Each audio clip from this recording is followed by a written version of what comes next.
नमस्कार दोस्तों, जय श्री कृष्ण। ओम श्री परमात्मा ने नमः। दोस्तों, श्रीमद् भगवद गीता के दूसरे अध्याय सांख्य योग के 26वें श्लोक में श्री कृष्ण भगवान अर्जुन को इस देही के विषय में समझाते हुए, ज्ञान देते हुए कहते हैं कि अथ चैनम नित्य जातम नित्यम वा मन्यसे मृतम तथापि त्वं महाबाहो नैवं शोचितुम अर्हसि।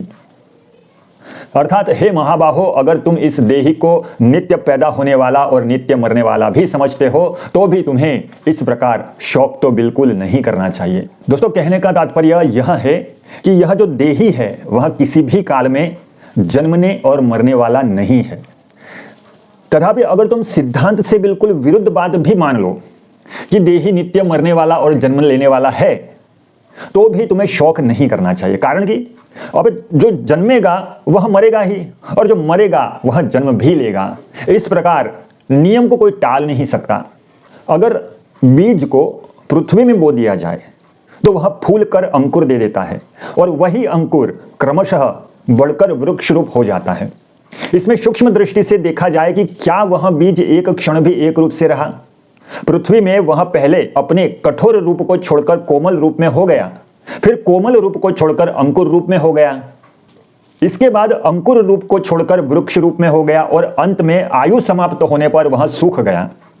इस तरह बीज एक क्षण भी एक रूप से नहीं रहा, प्रत्युत प्रतिक्षण बदलता रहा। अगर बीज एक क्षण भी एक रूप से रहता तो वृक्ष के सूखने तक की क्रिया कैसे होती?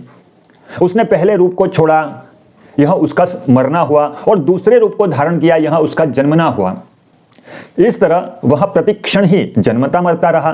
बीज की ही तरह यह शरीर है, बहुत सूक्ष्म रूप से वीर्य का जंतु रज के साथ मिला, वह बढ़ते बढ़ते बच्चे के रूप में हो गया, और फिर जन्म हुआ। जन्म के बाद वह बढ़ा, फिर घटा, और अंत में मर गया। इस तरह शरीर एक क्षण भी एक रूप से न रहकर बदलता रहा, अर्थात प्रतिक्षण जन्मता रहा और प्रतिक्षण मरता रहा।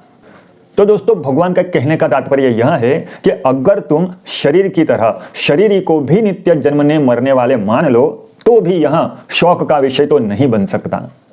इसलिए तुम्हें शोक नहीं करना चाहिए। इस विकल्प बिना के विषय में तो बिल्कुल भी तुम्हें शोक नहीं करना चाहिए। तुम्हें इस देही को और इस शरीर को अवश्य ही जानना चाहिए, उसको समझना चाहिए कि यह क्या है। यह विभक्त है, शरीर से संपूर्ण रूप से अलग है। इसलिए इस शरीर के नाश होने पर भी तुम्हें भयभीत नहीं होना चाहिए और शोक नहीं करना चाहिए। यदि तुम इस शरीर को भी नाशवान मानते हो तो भी तुम्हें इस विषय में शोक बिल्कुल नहीं करना चाहिए। नमस्कार, जय श्री कृष्ण।